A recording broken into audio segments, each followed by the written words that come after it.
Adding crops to the MyEnviro platform is done in edit mode and at paddock level.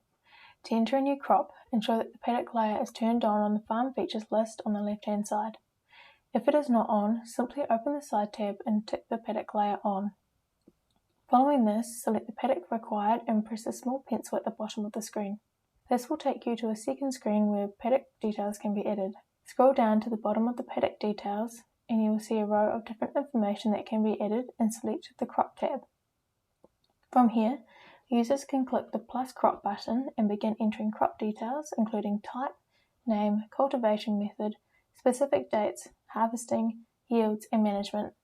Users can add as many crops as required, which will be included in the reporting tab in read-only mode. Once complete, simply tick the green Save button on the bottom left of the screen. This will return you to the main farm map page.